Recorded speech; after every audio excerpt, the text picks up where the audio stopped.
Assalamualaikum warahmatullahi wabarakatuh. Halo sahabat UT yang budiman. Pada kesempatan kali ini kita akan berbincang-bincang berkaitan dengan cara agar cepat menyelesaikan perkuliahan di universitas terbuka kemudian bisa wisuda dengan cepat. Terjadi banyak kasus bahwa kuliah di UT atau universitas terbuka itu memiliki kecenderungan untuk lama menyelesaikan studi, kemudian kalau sudah lama menyelesaikan studi tentu akan lama wisuda. Banyak mata kuliah yang error, banyak nilai yang di bawah dari keinginan atau di bawah dari nilai 3, sehingga perlu kehati-hatian, perlu mengisi jawaban dengan sebaik-baiknya. Teman-teman sekalian, pada kesempatan kali ini tentu kita akan berbagi atau berbincang-bincang terkait dengan tipsnya. Khusus video kali ini berkaitan dengan tutorial online ya. Jadi di UT itu ada namanya tutorial online, ada namanya TTM, tutorial tatap muka. Nah, kali ini kita akan membahas tentang tutorial online. Di tutorial online itu terdapat 8 kali pertemuan. Setiap pertemuan itu setiap satu sesinya itu 1 minggu, sehingga ketika 8 kali pertemuan, maka kalau kita jumlahkan berarti 8 minggu atau 2 bulan lamanya Anda berkuliah, Anda mengikuti perkuliahan. Nah, kalau kita bagi dari 1 kali pertemuan dalam seminggunya itu berarti dimulai sesi satunya hari Senin, kemudian berakhir di hari Minggu. Lalu Senin berikutnya sudah berpindah ke sesi kedua. Nah, rentangan waktu seminggu itu semestinya sudah harus selesai tugasnya atau sudah selesai menjawab diskusi-diskusi. Di 8 kali pertemuan kalau kita bagi itu 8 kali diskusi. Dalam diskusi-diskusi itu ada 3 kali tugas, yaitu pertemuan ketiga, pertemuan kelima, dan pertemuan ke-7. Rentangnya begitu.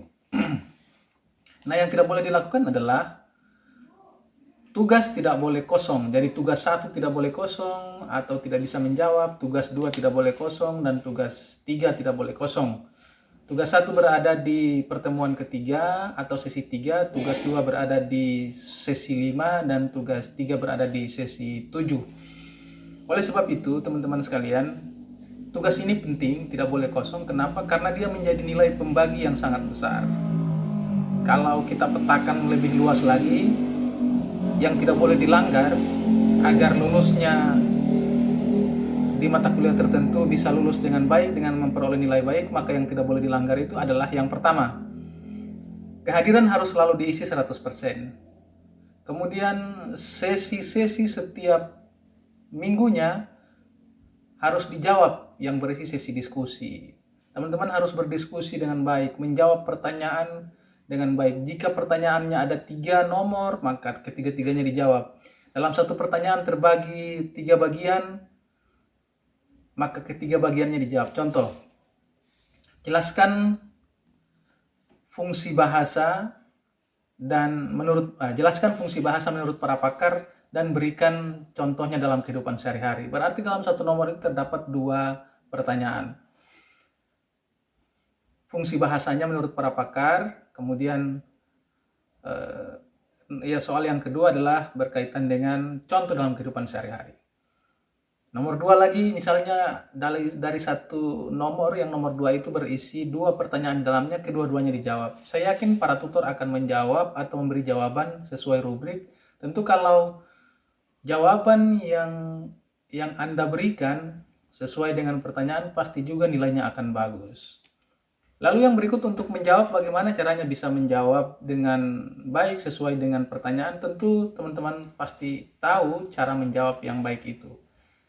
Langkah-langkahnya adalah tentu yang pertama menjawab berdasarkan buku yang dibaca baik secara elektronik maupun buku yang dikirim dari pihak kampus. Kemudian mencari jawaban-jawaban yang sifatnya menjadi wawasan ilmu pengetahuan bagi para mahasiswa di internet. Tapi harus hati-hati karena mencari jawaban di internet kemudian mengambil seluruhnya itu akan terbaca plagiarisme. Maka dari itu teman-teman harus mengolah kembali kata-kata itu, diolah agar menjadi seakan-akan menjadi karya sendiri. Tentu kalau dikutip pendapat orang lain harus mencantumkan sumbernya, nama pakarnya atau nama pendapat orang lain, itu sumber-sumbernya harus jelas. Saya kira kalau seperti itu jawaban teman-teman sekalian, pasti saya yakin para tutor akan memberikan nilai yang terbaik. Selama ini ketika saya membaca jawaban para mahasiswa, jawabannya mirip-mirip. Kenapa mirip? Karena memang diambil dari satu sumber. Nah, biasanya yang dijawab orang pertama yang menjawab duluan pada sesi diskusi itu nilainya bagus. Lalu kemudian orang kedua, orang ketiga dengan jawaban yang sama pasti akan kena teguran. Atau kalaupun tidak kena teguran, pasti akan dikurangi nilainya karena mirip-mirip jawabannya. Oleh karena itu, cara mengutip, cara mengolah kutipan itu menjadi sebuah tanggapan dari para mahasiswa itu juga penting. Kemudian teman-teman sekalian, tugas tutor itu hanya sampai pada sesi 8 dengan 3 tugas. Selebihnya nilai ujian semester itu ditentukan oleh sistem yang dikelola oleh pihak kampus. Jadi penentu kelulusan itu sebetulnya dari teman-teman sekalian. Kalau misalnya tidak mampu mengolah atau tidak mampu menjawab apa yang ditanyakan dalam setiap sesi, sesungguhnya teman-teman akan sulit untuk lulus. Tipsnya cuma itu saya kira. Hal-hal terkait dengan instruksi dari soal, instruksi dari tugas itu harus dipenuhi. Jangan sampai ada yang bolong. Pastikan bahwa kalau 3 pertanyaan, 4 pertanyaan yang disampaikan dalam setiap sesi, dalam setiap diskusi atau dalam tugas, maka dijawab keseluruhan. Sekarang ini kuliah lebih gampang karena begitu banyak referensi yang bisa diambil dari internet, bisa dibaca lewat buku sesuai dengan mata kuliah masing-masing. Itu saya kira tinggal tergantung cara kita membaca. Sukses selalu teman-teman. Jangan lupa pastikan tadi sesi-sesi di setiap diskusi, di setiap tugas jangan sampai ada yang kosong. Meskipun jawabannya sangat sederhana, kalau misalnya dijawab semuanya, itu tingkat lulusnya dalam satu mata kuliah itu berpotensi lulus. Ketimbang nilai pada sesi 1 itu jawabannya misalnya diberi nilai 90, kemudian sesi 2 bolong, kosong. Lalu sesi 3 nilainya 100, sesi 4 nilainya kosong, sesi 5 nilainya 100. Akan berbeda jauh dengan yang sesi 1, orang yang sesi 1 nilainya 80, kemudian sesi 2 nilainya 75, sesi 3 nilainya 90, itu akan lebih tinggi nilainya. Kenapa? Karena setiap sesi-sesi itu mendapat nilai tersendiri. Lalu teman-teman sekalian, ada namanya menu kuis. Menu kuis itu tidak dihitung. Teman-teman hanya berlatih menjawab pertanyaan, tetapi sebetulnya tidak dihitung. Begitu.